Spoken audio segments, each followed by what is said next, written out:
അപ്പോൾ നമ്മൾ ഇന്നത്തെ വീഡിയോയിൽ സംസാരിക്കാൻ പോകുന്നത് ആട് 3 ചിത്രത്തെ പറ്റിയാണ്. ആദ്യം തന്നെ ഞാൻ ഒരു കാര്യം പറയാം, ഇതിലൂടെ പറയുന്നത് എൻ്റെ പേഴ്സണലായിട്ടൊരു അഭിപ്രായം മാത്രമാണ്. എല്ലാവർക്കും അവരുടേതായ ഒരു ഒപ്പീനിയൻ കാണും. എൻ്റെ ഒരു ഒപ്പീനിയൻ മാത്രമാണ് ഈ ഒരു വീഡിയോയിലൂടെ ഞാൻ പറയുന്നത്. ആദ്യം തന്നെ ഈ ഒരു ചിത്രത്തിലോട്ട് വരാം. ഞാൻ ഈ ഒരു ചിത്രത്തിൻ്റെ ട്രെയിലറോ അല്ലെങ്കിൽ ടീസറോ അങ്ങനത്തെ പരിപാടികളൊന്നും കണ്ടിട്ടില്ലായിരുന്നു. എനിക്ക് അതിനോടൊരു താല്പര്യമില്ലായിരുന്നു. കാരണം ഒരു ഫ്രഷ്നെസ്സോടെ ഈ ഒരു ചിത്രം കാണാൻ പറ്റിയ അത്രയും നല്ലതെന്നാണ് ഞാൻ പ്രതീക്ഷിച്ചിട്ടുള്ളത്. ഈ ഒരു ചിത്രം കുറച്ച് ഞാൻ ലേറ്റായിട്ട് കണ്ടെങ്കിൽ പോലും ഞാൻ കൂടുതൽ സ്പോയിലർ ആക്കാം അല്ലെങ്കിൽ കുറേ ഈ ഒരു സ്പോയിലർ സീക്വൻസ് ഒക്കെ വന്നപ്പോൾ സ്കിപ്പ് ചെയ്ത് വിട്ടായിരുന്നു ഈ ഒരു ചിത്രത്തിന് വേണ്ടി പോയിട്ടുള്ളത്.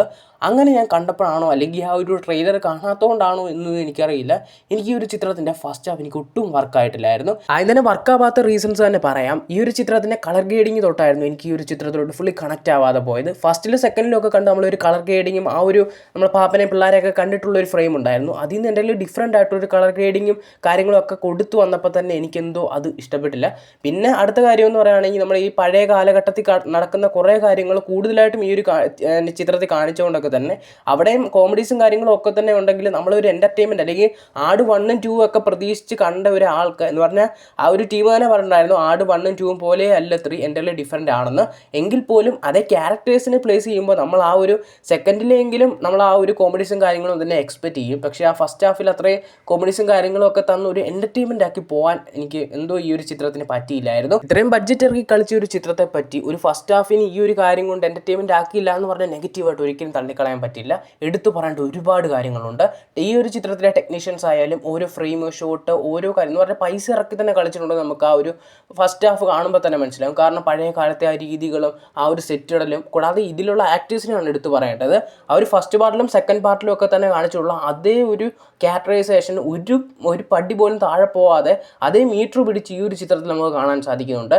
ഇപ്പം കുറേ വർഷങ്ങൾ കഴിയുമ്പോഴും ആ ഒരു ക്യാരക്ടേഴ്സ് നമുക്ക് സ്വഭാവത്തിൽ ചേഞ്ച് വരുമെന്നൊന്നും പറയേണ്ടി വരില്ല. ബട്ട് ആ ഇതേ രീതിയിൽ അവർ സെക്കൻഡിൽ നിന്ന് നേരെ തേർഡിലോട്ട് വന്ന് അഭിനയിച്ച രീതി തന്നെ നമുക്കൊരു ആ ഒരു കണ്ടിന്യൂറ്റി അവർ കീപ്പ് ചെയ്തിട്ടുണ്ടായിരുന്നു. ഫസ്റ്റ് ഹാഫിൽ ആ ഒരു ഫ്രെയിം ഭയങ്കര ആ എടുത്തിരിക്കുന്ന വിഷ്വൽസ് എല്ലാം നല്ല ടോപ്പിലാണ്. ബട്ട് എനിക്ക് ആ പറഞ്ഞില്ല ആ ഒരു എൻ്റർടൈൻമെൻ്റ് ആയിട്ട് എനിക്കത് പിടിച്ചു നിർത്താൻ സാധിച്ചില്ല. സെക്കൻഡ് ഹാഫ് തുടങ്ങിയപ്പോഴും കുറച്ചൊക്കെ എനിക്കൊരു ഡൗൺ ആയിട്ട് തോന്നി. ബട്ട് ഒരാളുടെ റീ എൻട്രിയോട് കൂടി തന്നെ ഞാൻ ഈ ഒരു പടത്തിൽ ഇന്നായി എനിക്ക് പൈസ വസൂലായി എന്നുള്ള രീതിയിൽ എത്തിച്ചത് ഒറ്റ ഒരാളാണ്, അത് ഡ്യൂഡാണ്. ഡ്യൂഡിൻ്റെ ഒരു ഹെലികോപ്റ്ററിലുള്ളൊരു എൻട്രി ഉണ്ട്. അതോടുകൂടി തന്നെ പടം ഓടായി. അവിടം തൊട്ട് ക്ലൈമാക്സ് വരെ വമ്പൻ എന്ന് പറഞ്ഞാൽ എനിക്ക് ഭയങ്കര ഇത് ഇഷ്ടപ്പെട്ടു. ഇതല്ലേ ഞാൻ പ്രതീക്ഷയോടെ വന്നത് അല്ലെങ്കിൽ ഇതായിരുന്നു ഞാൻ കാത്തിരുന്നതെന്ന് പറഞ്ഞ് അമ്മാതിരി എൻ്റർടൈൻമെൻ്റ് ആയിട്ടായിരുന്നു എനിക്ക് കൊണ്ടുപോയിട്ടുള്ളത്. എനിക്ക് ഈ ആട് ചിത്രം ഇഷ്ടപ്പെടാൻ ഏറ്റവും കാരണം അതിൻ്റെ സെക്കൻഡ് ഹാഫ് തന്നെയാണ്. കാരണം ഇത്രയും പ്രതീക്ഷിച്ചു ഒരു ഫൺ റൈഡ് അല്ലെങ്കിൽ പാർട്ട് 2 അല്ലെങ്കിൽ എന്താണോ ഞാൻ ഈ സിനിമ കാണാൻ പ്രതീക്ഷിച്ച് വന്നത് അതെനിക്ക് സെക്കൻഡ് ഹാഫ് ക്ലിയർ ആയിട്ട് കിട്ടി. അമ്മാതിരി കോമഡീസ് കാര്യങ്ങളൊക്കെ തന്നെ എനിക്ക് നല്ല രീതിയിൽ തന്നെ വർക്കായി. പിന്നെ എനിക്ക് വർക്കാവാതെ പോയത് ചെറിയ കാര്യം എന്താണെന്ന് ചോദിച്ചാൽ അത് ആ ഒരു ക്ലൈമാക്സിലെ ഒരു കാര്യം തന്നെയായിരുന്നു. നമുക്കറിയാവുന്ന ഒരു ടൈം ട്രാവൽ നടന്ന ഒരു കാര്യം തന്നെയായിരുന്നു. അത് അങ്ങനെ പ്ലേസ് ചെയ്യണോ വേണ്ടയോ എന്നൊക്കെ ചിന്തിച്ചു. പിന്നെയാണ് ആലോചിച്ചത് ഇതൊരു ലാസ്റ്റ് റൈഡ് എന്നൊക്കെ പറഞ്ഞ് ഇതൊരു വേറൊരു പാർട്ട് എന്ന് പറഞ്ഞാൽ ഇനി അടുത്ത പാർട്ടിൻ്റെ കണ്ടിന്യൂറ്റി ആയിട്ടാണ് വരുന്നത്.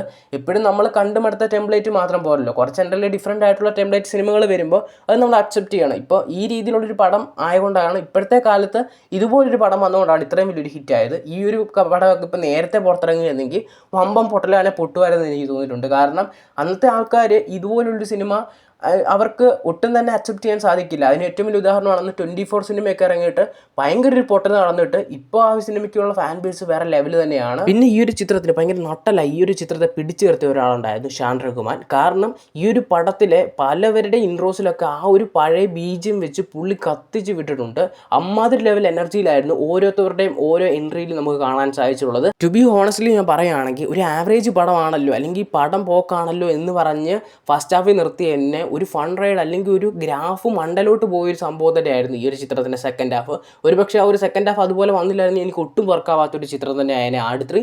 എനിക്ക് മൊത്തത്തിൽ ഈ ഒരു അപ്പോൾ ഒരു സെക്കൻഡ് ഹാഫിൽ ആ ഒരു ഫൺ റൈഡും കാര്യങ്ങളും ഒക്കെ തന്നെ വന്നപ്പോൾ എനിക്ക് ആ ഒരു ഡിസപ്പോയിൻറ്റ്നെസ് പതുക്കെ കുറയാൻ തുടങ്ങി. കാരണം ഫസ്റ്റ് ഹാഫിൽ അത്യാവശ്യം നല്ല രീതിയിൽ തന്നെ വിഷ്വൽസും കാര്യങ്ങളൊക്കെ കാണിച്ച് നല്ലൊരു സ്റ്റോറി ബിൽഡ് ചെയ്തിട്ട് സെക്കൻഡ് ഹാഫിൽ അതിലോട്ട് ഹ്യൂമറും കൂടെ ആഡ് ചെയ്തു. അപ്പോഴെനിക്ക് ആ പീരിയോഡിക് സീക്വൻസിൽ ഇപ്പോൾ സെക്കൻഡ് ഹാഫിലെ പീരിയോഡിക് സീക്വൻസിലെ കാര്യങ്ങളൊക്കെ എനിക്ക് ഭയങ്കര രീതി വർക്കായി ഭയങ്കര രീതി പൊട്ടിച്ചിരിക്കാനുള്ള വകയൊക്കെ തന്നെ ഉണ്ടായിരുന്നു പ്രസൻറ്റിലും പാസ്റ്റിലും സെക്കൻഡ് ഹാഫിൽ.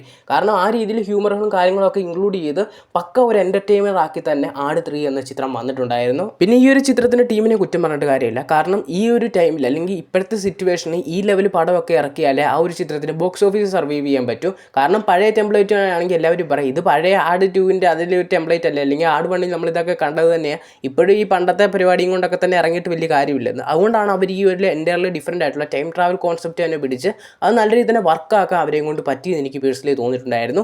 അങ്ങനെ വന്ന് നോക്കുമ്പോൾ നല്ലൊരു കിടിലം പടം തന്നെയാണ്. ചിത്രത്തിൻ്റെ ഒരു ലെവൽ വെച്ച് കിട്ടാവുന്ന ഏറ്റവും ബെസ്റ്റ് കളക്ഷനൊക്കെ കിട്ടിയിട്ടുണ്ടെന്നാണ് എനിക്ക് പേഴ്സണലി തോന്നിയിട്ടുള്ളത്.